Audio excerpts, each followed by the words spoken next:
made it to chirohustle. Sit back and learn from the greatest influencers in the profession on the world's #1 chiropractic podcast. Before we dive into this powerful episode, please remember to subscribe to our channel and give us a 5-star rating on iTunes and continue hustling. This episode is sponsored by Imaging Services, Chiro Health USA, Chiro Moguls, Chiropractic Rocks, Pure Chiro Notes, Titronics, doTERRA, Sherman College of Chiropractic, New Patients in a Box, the Influencer Authority Podcast Training, and Prime Spine Consulting. Let's hustle. Hey guys, welcome to episode 321 of the Chiro Hustle podcast. I am your co-host, Luke Millette, and here's your host, Jim Chester. So today we had the opportunity of interviewing Dr. Alex Rodwell, and if you want to understand how breaking the theme of stress with chiropractic works, stay tuned. All right, welcome back. This is another episode of the Chiro Hustle podcast. I am fired up for this episode. Today we have Dr. Alex Rodwell coming in from New South Wales, Australia, and I'm coming in from the beautiful Grand Valley, which is Grand Junction, Colorado. And it's great to really connect with this guy today. But before we jump into this episode, I just want to set some parameters for why we do what we do. And we do protect free speech in chiropractic. We do protect the sacred trust. We do support subluxation-based chiropractors. And we do have a belief in innate and universal intelligence. So if you guys don't know what any of that means, go get your little Googler and go out there and find out what sacred trust is in chiropractic, innate intelligence if you're curious about it, and if you want to know more about subluxation, go do a quick Google search for all that and find out some information about this beautiful profession of chiropractic. And episode 321, Alex, welcome. Thank you so much, Jim, for the opportunity to share a message today and just be present with you. Really appreciate it.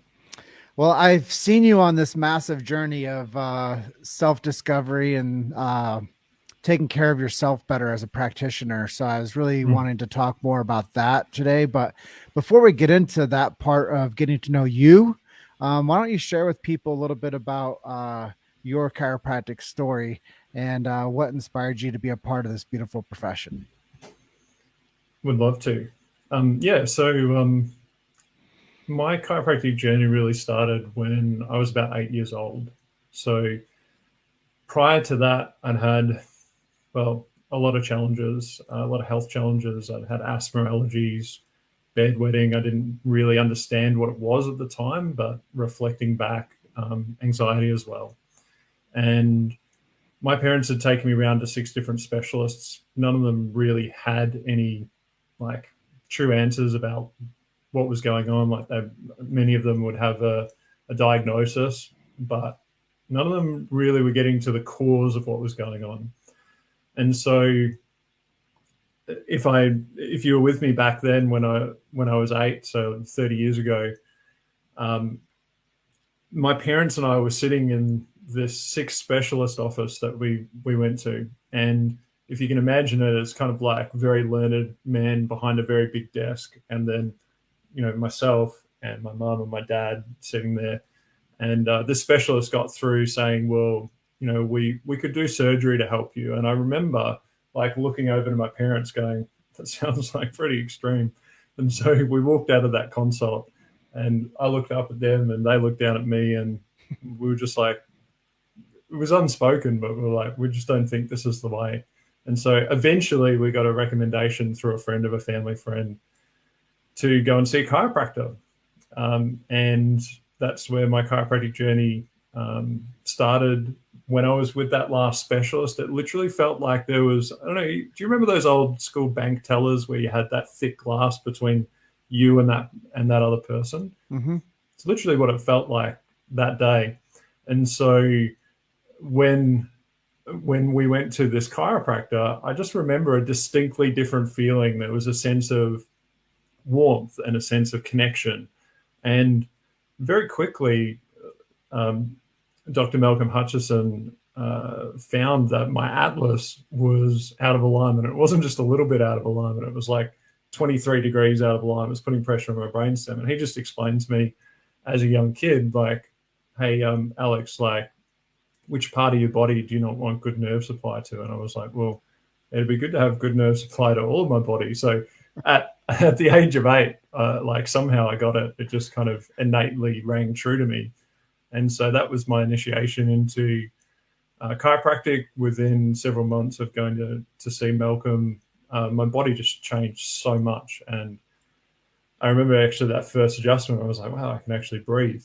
And so that was my experience as a young person. And then in my teens, we would go back for checkups, particularly if I was unwell. But, there certainly wasn't any kind of structured program or anything like that. So there was actually a period there where years went by where I hadn't been checked or adjusted. And so it took as the synchronicities in the universe happened, it took my dad and I being in a car accident down at family friend's beach house. And my dad, we both walked away okay from that accident, but my dad was like, oh, I've got some neck pain, I'm going to go and see the chiropractor. And so he did. And then for like 6 weeks, the next 6 weeks, he's like, come on, Alex, you got to come and get checked by the chiropractor, because obviously this was obviously Dad's chiropractor at the time had a word with him, that chiropractic's not just about pain, but it's really about, how things are functioning, and had explained to him that the car accident might have impacted my body's function. So every week that my dad was going to the chiropractor, he'd say, come on, Alex, you got to go and get checked. And I'm like, why do I need to go and get checked? I'm not in pain. No one had educated me. So, so about 6 weeks in, I finally gave in and said, all right, I'll go and get checked. And that chiropractor, so it was a different chiropractor. The original chiropractor had moved away. But that chiropractor ended up doing work experience with, and he reminded me of, he showed me the science for the first time, showed me these journal articles that were on his desk. And, while I was in work experience, I was reading through those journals, and I was like, wow, actually, this stuff is really interesting. And he explained to me about the philosophy of chiropractic, about why we do what we do. And then, I got to observe him, expressing the art of chiropractic. And I was like, something about that week just really impressed on me. And I remember back to when I was 8, and I connected all the dots, and I was like, whoa, this is how I had that massive transformation when I was younger. And so during that 2 weeks of work experience, I made a decision that I was going to become a chiropractor, and I applied to 2 different colleges, one in Victoria, where I was born, and one in New South Wales, the next state over, where I'm serving now, and got accepted into both. Made a decision to start with one, and haven't looked back. Wow, such a really interesting path. And I really appreciate you sharing too about being a young man and not understanding the power of chiropractic, just knowing that it made you feel better and it made life improve. I think so many times people are looking at chiropractic as something that's going to be an intervention, and all of a sudden they're going to get this one miracle pop and their life is better. And many times it is that, but it's a bigger idea when it comes to your dad bringing you in and you're like resisting because you're like, I don't need anything. But really, the body has a calling, and that's alignment. The body wants to have balance.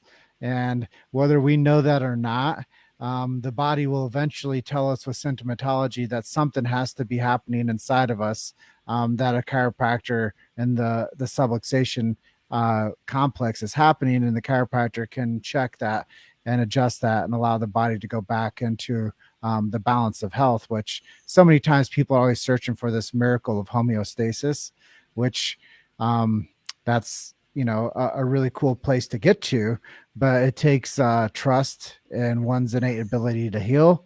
And it takes trust and relationship with a chiropractor. So really cool that you have that experience and that journey and that path. And I wanted to really anchor this episode on you though, and talk more about what you're doing to stay healthy. And I know you've been on this really cool journey of rediscovery of taking care of yourself better.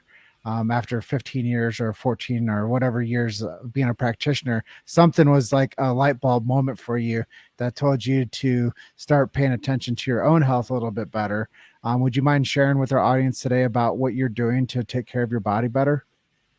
For sure, Jim. Love to. Yeah. So obviously, as we know, life can get stressful, and sometimes it's not necessarily the obvious things that can actually increase those baseline stress levels. So, I mean, if I look back, even just what I shared with my earlier life, like stress has definitely been a theme through, and like even going through university, RMIT was not a philosophy centered place. It was very mechanized, and there were a number of stresses during that time. And I actually had the opportunity back then to work through and start to understand a little bit more about autosuggestion, because my self-talk and my self-love was, it wasn't where it needed to be back then. So I had a massive shift then. But then also so about 10 years into practice, I was living and working overseas. My dad became unwell, and I was having to schedule plane flights to come back to visit him. And there was just stuff happening around that was a significant challenge for me. So, and I didn't even realize it at the time, but I've always kind of thought that I've eaten healthy, and certainly, spoken about the importance of, the things that cause subluxation. So from a knowledge perspective, I knew what I should be doing. But also when stress hormones kick in, you have that tendency to have those cravings for bad fats and bad sugar and those types of things. And unknowingly, I became accidentally overweight, to the degree of about 20 kilos. So I had a pretty big blind spot there at the moment, and I had a pretty big blind spot when that was happening. So if you were with me, I'd just moved back. I'd been living and practicing in New Zealand, just moved back to Australia. One of the ways that my mum loves to share love with us is to cook for us. So there was always an abundance of amazing food, and my portion sizes were pretty much nowhere near where they needed to be. So if you're with me, I was literally coming back from a run, and I had a gym membership at the time. I would go a bit, but nothing super consistent. I was coming back from this run, and my neighbor, childhood neighbor from across the road, I hadn't seen or spoken to him in over 10 years, and he literally just put his hand up and goes, "Hey, Alex." And I'm like, "Hey, Rob." And he goes, "Putting on a bit of the middle-aged spread there, are we?" And I was like, whoa. I was just gobsmacked. I'm like, how do you even respond to that? And I had a bit of a laugh and put on a smile, and then quietly excused myself and went inside, because a few of my family members had mentioned that, you might want to kind of have a look into this area of health. And I kind of brushed it off. I'm like, "Oh, everything's okay." And anyway, that day I decided to get onto the scales, and I came up 104 kilos, and I was like, whoa. So yeah, before I got off the scales that day, I remember very distinctly making a decision that I was going to make a change. And I didn't know how really at the time, but I just made a decision that the numbers, for some reason, the numbers 88 just came into my awareness, came into my consciousness. And so before I got off the scales that day, I was like, right, I remember I made a promise to myself, I'm going to make a change, and I'm going to find a way to work through this. So that became the journey really of self-observation, self-discovery. And what I found was, the first thing that I found actually, after making that decision, I was again out for a run over the next couple of days, and I got that feeling, just that feeling where the body was warm and just that sense of euphoria. And I'm like, oh, that's a really good feeling. And then the next day I got that feeling again. And then the day after that, I missed a workout. I didn't really think about it. But then the day following that, I got that nice warm glow up again. And then it clicked to me. I'm like, I missed that yesterday. And I started to just kind of think, well, if health was really about our daily habits, maybe, getting that sweat up, getting that fire burning a bit brighter from within, maybe that's going to be one of my daily habits, going to help me to move towards my goal. And so that's what happened. And I started to apply that consistently. And I went from 104 down to 101.9, which for people that live in Melbourne is a famous radio station. And I just plateaued there, and I was like, this is really frustrating. Like, but at the same time, I was thinking, 101.9, this is probably more of a radio station than an ideal weight. So I kept kind of going within and kept introspecting. And the next thing that I shifted was just around meal portion sizes. And then I went from there to about 98 and plateaued again. And then I realized that what was happening with my stress levels was a factor too. So I went from there down to about 92 and a half, and I plateaued again. And then I had some gut health stuff come up. So I had to dig deeper and kind of and solve this gut health stuff, because I literally, as soon as the gut health stuff came up, it's not really nice to talk about, but there was some bleeding and just pain and discomfort, and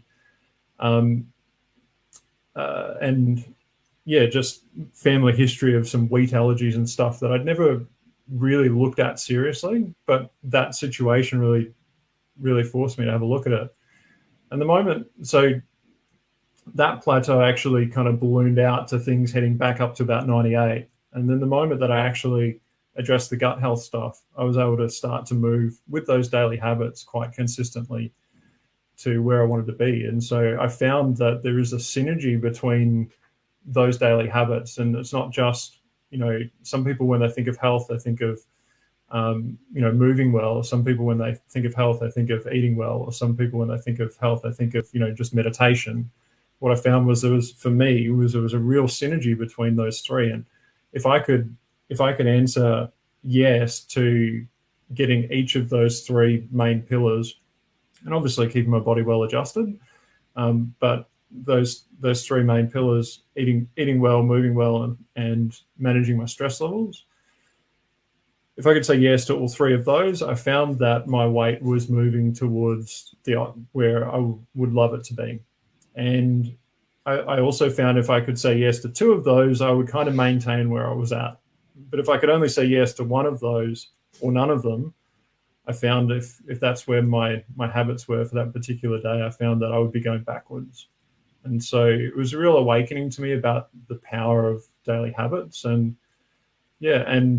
through that experience of, reaching my ideal weight and starting to work even a bit beyond that, I just decided that I've always been interested in educating people about the 3 T's and about physical, chemical, and emotional stresses. And I know that some chiropractors are like, no, it's just about the adjustment. But I believe there's so many stresses in today's world that if we're not at least raising some awareness for our people about those, then people can kind of get stuck in a cycle where not only can it recreate subluxation patterns, but it can also impact, their body and their health and their life and their ability to really shine and express, be living life at their full potential.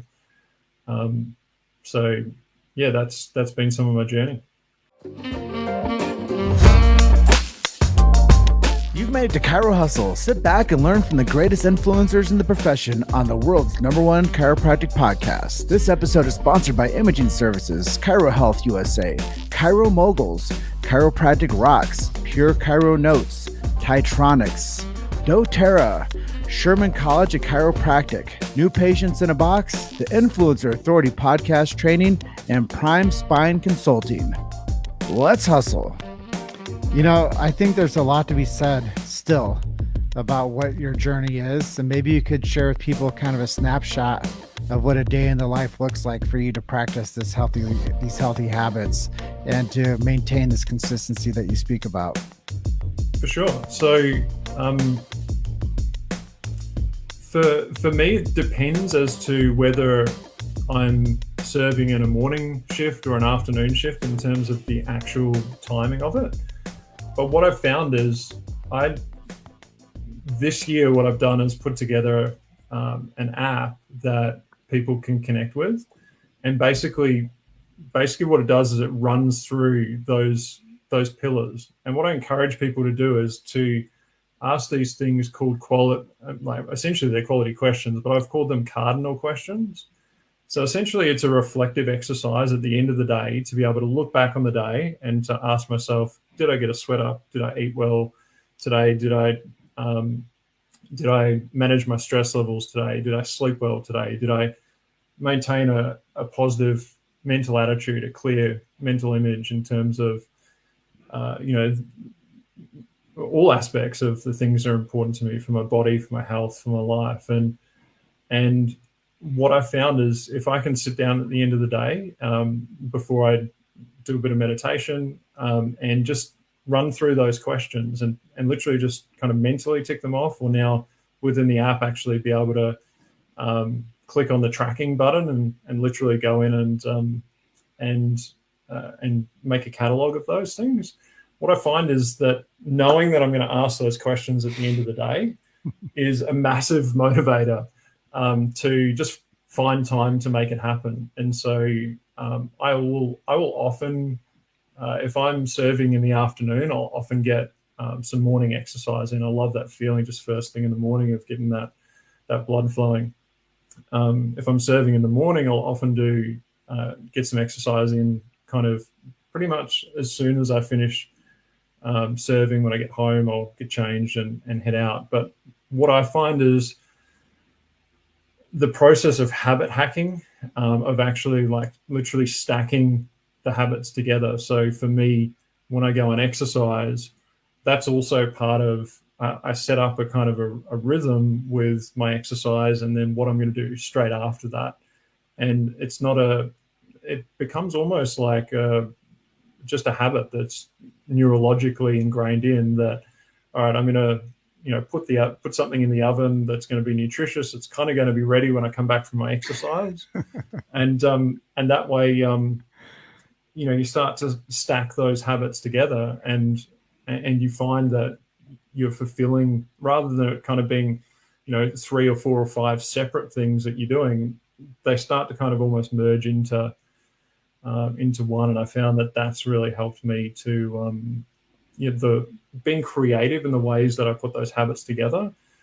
Like brushing my teeth, have I done something for my core today? And if not, going and doing it straight after. Those types of things I found really useful with that process. And the people, I've taken 7 people through a trial of the app as well, and 5 of them have been really diligent with following through, which has been amazing. And we've literally just finished a 6-week run with that, and the guys have transformed 17.5 kilos in 6 weeks collectively. So no crazy diets, no actual food prescriptions, just basic daily habits that are going to help us to avoid some of the 3 T's and get into some of those positive, creating positive habits. So, well, Dr. Alex, my takeaways from you on this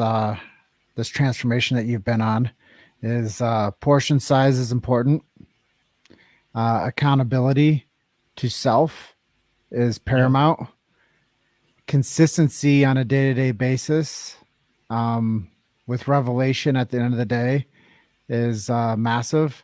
And sustainability within your own paradigm is something that can build a better future. And I think that all that stuff is super, super powerful in this episode. When anybody listens to it, they're going to say, okay, how do I get this app? So before we go to the end, why don't we just tell people where they can go for the app? And I'll make a note of that now too.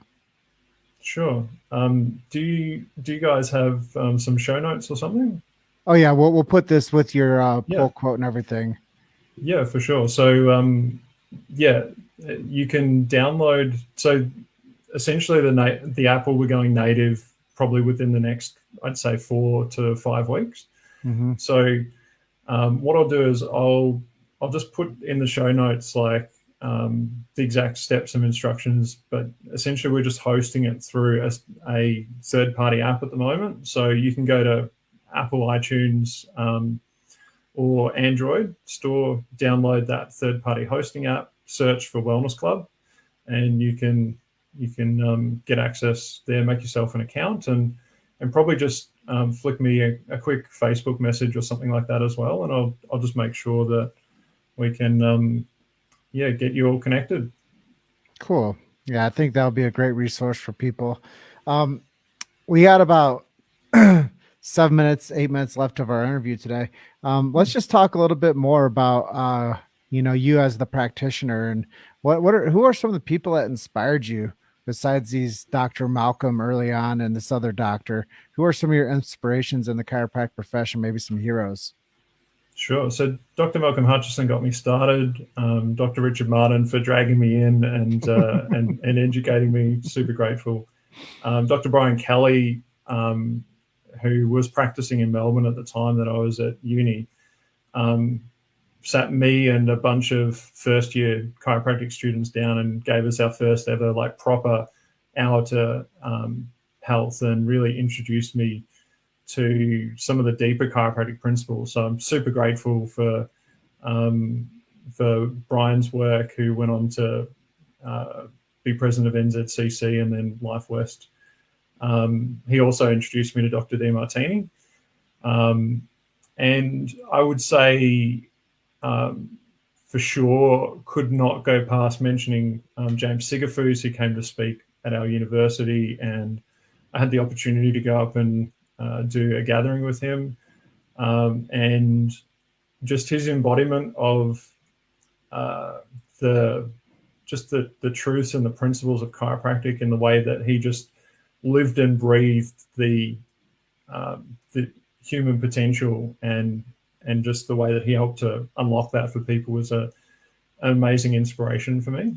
I will also say, so Sam and Gab Floriani here in Australia, with the work that they've been doing with the Innate Summit, introducing me to Aaron Hawken and Stu Bittman and River and Sunshine and Lynn over from Chiro Europe, and all of these people have just been amazing support and amazing contributors to my understanding of chiropractic and just living the vitalistic principles. And also I had the opportunity to do ACP with Bill Deccan and Dr. Bruce Lipton. So there's been a lot of people that have contributed to my understanding, and super grateful for their inputs. Yeah, it's really cool to see how star-studded your influences have been, and what they mean to the tapestry of the beautiful profession of chiropractic. And I think it's really cool and honorable to see that you've built yourself better because of the leadership and the people that you've had a chance to be in touch with. And DeMartini's legend, and just knowing that you're DeMartini trained, that's something special. If people don't know what that is, check out John DeMartini and the Breakthrough Experience.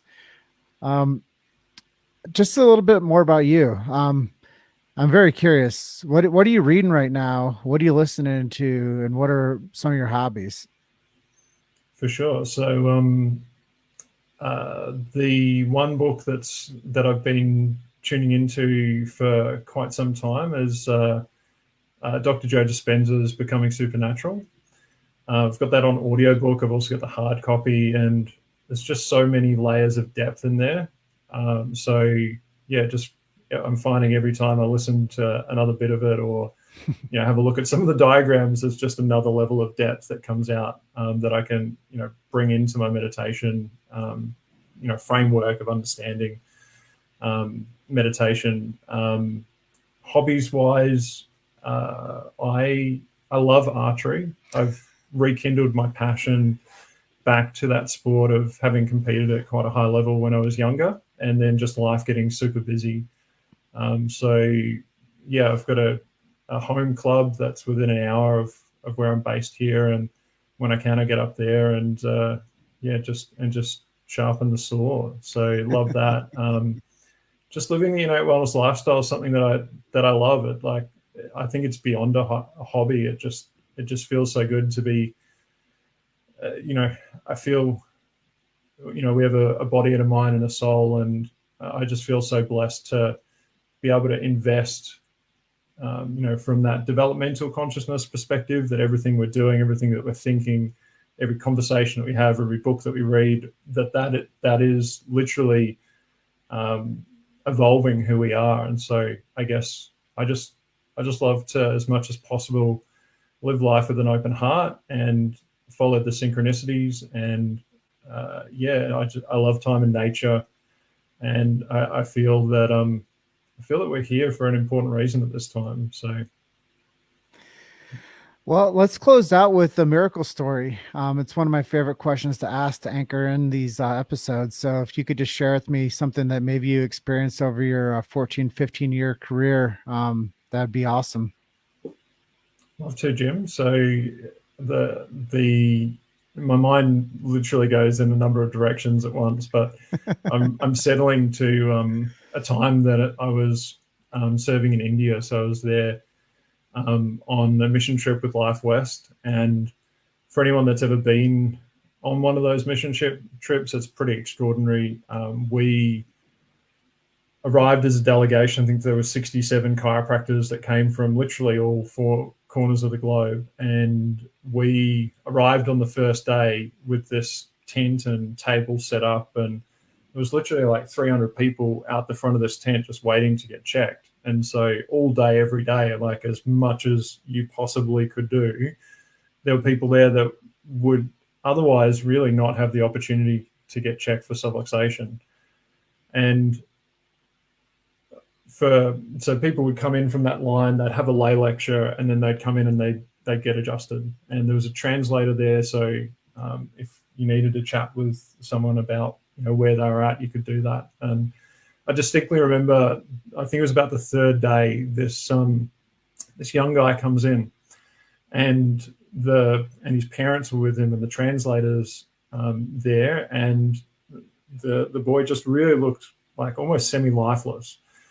And the parents went on to mention that this child had been losing his eyesight, and also had just problems with balance, and he hadn't been able to work. He was 14, but when I asked, well, when did this start? I mentioned, well, when our son was like 11, this is coming through the translator.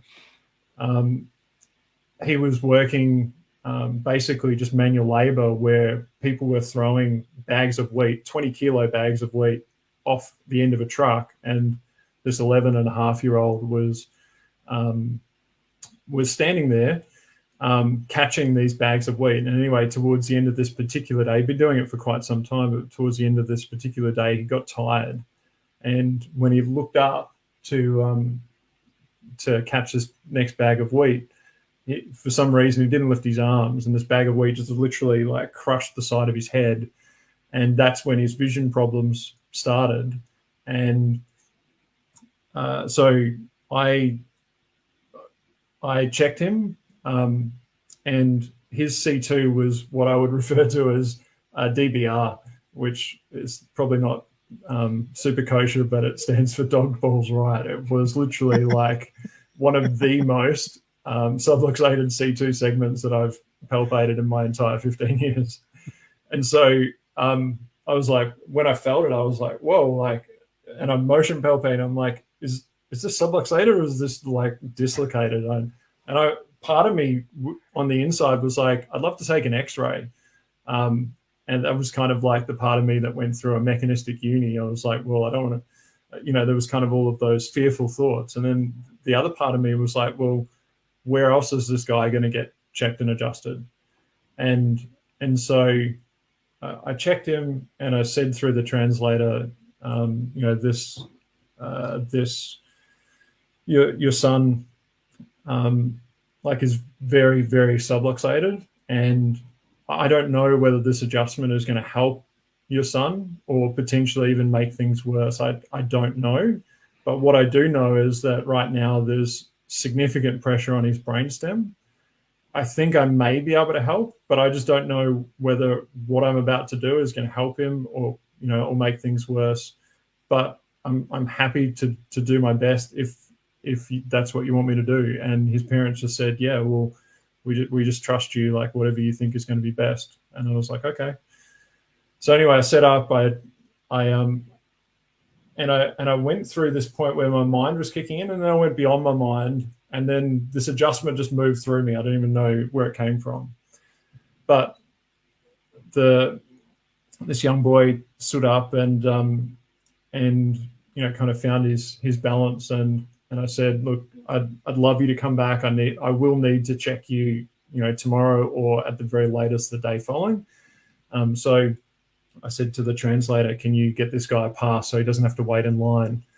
And he came back and the next day, and he was a completely different kid. He was like, whoa, and he's like, do you remember me? I'm like, of course I remember you.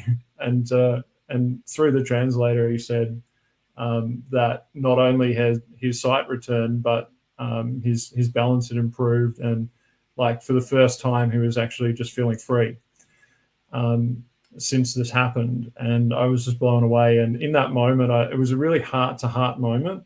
And you could literally hear a pin drop. It was like the rest of the room just went silent. And I just had a message for this kid. I don't know where it came from, but I just said through the translator, who was part of a kind of a religious organization that we were there with. They had about 1 million people at this gathering, and this particular translator, I just said, look, can you go and get the head person here? I have a message I'd like to pass on. And the person that passed on the message was kind of like 3IC in terms of their hierarchy. And I just felt like this guy is going to make a difference for some people moving forward. And I felt like that he had a gift of healing hands, and I just passed on, like, I don't know if this is going to happen, but I just said, I feel that this guy is going to become a chiropractor one day. And I don't know if he has, but the gentleman passed on the message, and everyone just had tears. It was just a really beautiful, sacred moment. And so I never underestimate the power of, like everyone says, it's important to have people under care for a lifetime. And I totally agree with that. If we can keep people subluxation free over a lifetime, they're going to be expressing greater health potential. They're going to be adapting to everything that's going on in life, including the 3 T's. But I never underestimate the power of one adjustment, particularly after that experience, and knowing that, whatever that kid is up to, regardless of whether he chooses to, become a chiropractor or share his healing hands with people, I just have a sense that his life is, that he's going to be doing something good to make the world a better place. So, yeah. Yeah, it's a great close to this interview today. You share the story of yourself and your personal health journey, and now you share the story of early experience on a mission trip. So, Dr. Alex, thank you for being on this episode of 321 of the Chiro Hustle podcast. Do you have a website that we can send people to if they want to connect with you or learn more about you? Yeah, I've got just a general website people can check out. It's just dralexrodwell.com. So DRALEX RODWELL.com.